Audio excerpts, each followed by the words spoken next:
गीता में भगवान श्री कृष्ण ने रणभूमि में अर्जुन को जो ज्ञान दिया था वह गीता में बताया गया है। गीता में कुल 18 अध्याय है और उन सभी का अपना अलग अलग महत्व है। आइए जानते हैं गीता के पहला अध्याय का महत्व क्या है। श्री गीता उपनिषदों का सार है। महाभारत युद्ध के समय रणभूमि में भगवान श्री कृष्ण ने अर्जुन को जो ज्ञान दिया था वह गीता में बताया गया है। गीता में ऐसी बहुत सी बातें हैं जो मनुष्य को जीवन की कई कठिनाइयों को आसान बनाती है। इतना ही नहीं, गीता पढ़ने पर मनुष्य को बहुत सी नई जानकारियाँ भी मिलती है। साथ ही हर अध्याय के नियमित पाठ का अपना लाभ और महत्व है।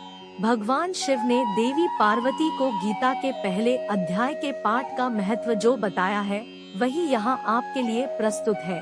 लेकिन गीता के पहले अध्याय के महत्व को जानने से पहले जान लीजिए श्रीमद् भगवद गीता के प्रथम अध्याय की खास बातें। गीता के पहले अध्याय का नाम अर्जुन विषाद योग है। इस अध्याय में कुरुक्षेत्र के मैदान में उपस्थित बंधुओं और संबंधियों को सामने देखकर अर्जुन के मन में उठे विषाद और मनस्थिति का वर्णन किया गया है, जिसे संजय धृतराष्ट्र को बताते हैं। गीता प्रथम अध्याय का महत्व। एक समय पार्वती जी ने पूछा है, महादेव जी, किस ज्ञान के बल पर संसार के सब लोग आपको शिव कहकर पूजते हैं? मृगछाला ओढ़े और अपने सभी अंगों में शमशान की विभूति लगाए, गले में सर्प और नर मुंडों की माला पहने हुए हो, इनमें तो कोई भी पवित्र नहीं, फिर आप किस ज्ञान से पवित्र माने जाते हैं? तब महादेव ने उत्तर दिया कि हे प्रिय सुनो, मैं गीता ज्ञान को अपने हृदय में धारण करने से पवित्र माना जाता हूँ। इस ज्ञान से मुझे बाहर के कर्म नहीं व्यापते। तब पार्वती जी ने कहा कि हे भगवान, जिस गीता ज्ञान की आप ऐसी स्तुति करते हैं उसके श्रवण करने से कोई कृतार्थ भी हुआ है?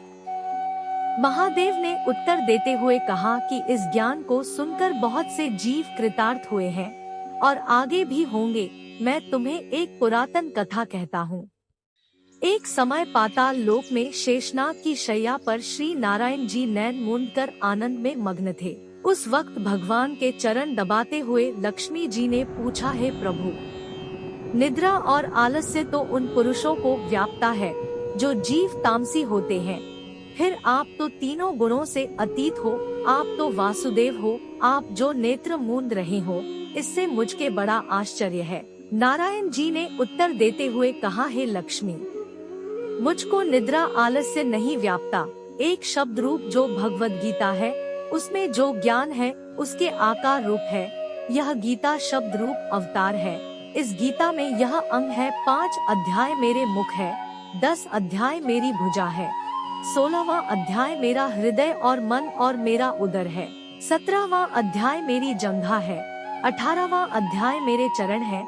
गीता श्लोक ही मेरी नाड़ियां हैं और जो गीता के अक्षर है वो मेरा रोम है। ऐसा मेरा शब्द रूपी जो गीता ज्ञान है उसी के अर्थ मैं हृदय में विचार करता हूँ और बहुत आनंद प्राप्त होते हूँ। लक्ष्मी जी बोली है, श्री नारायण जी, जब श्री गीता जी का इतना ज्ञान है तो उसको सुनकर कोई जीव कृतार्थ भी हुआ है, सो मुझसे कहो। तब श्री नारायण ने कहा, हे लक्ष्मी, गीता ज्ञान को सुनकर बहुत से जीव कृतार्थ हुए हैं, सो तुम श्रवण करो। एक व्यक्ति था जो चांडालों के कर्म करता था और तेल नमक का व्यापार करता था। उसने एक बकरी पाली। एक दिन वह बकरी चराने के लिए वन में गया और वृक्ष से पत्ते तोड़ने लगा। वहाँ उसे एक सांप से डंस लिया जिससे वह तुरंत मर गया। मरने के बाद उसने बहुत से नरक भोगे और फिर उसका जन्म बैल के रूप में हुआ। उस बैल को एक भिक्षुक ने मोल लिया। वह भिक्षुक उस पर चढ़कर सारे दिन मांगता फिरे।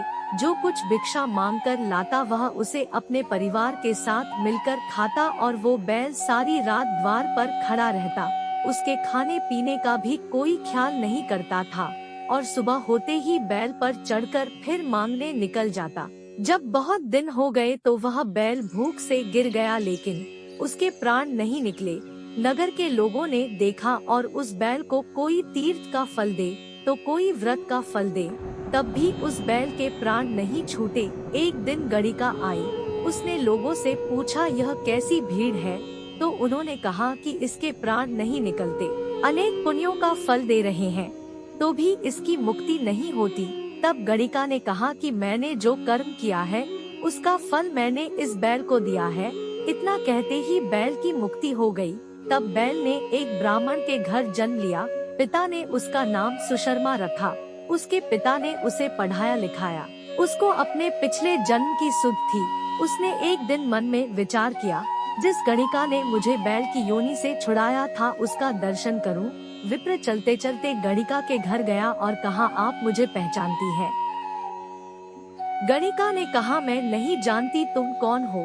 तब उसने कहा कि मैं वही बैल हूँ जिसको आपने अपने पुण्य दिए थे।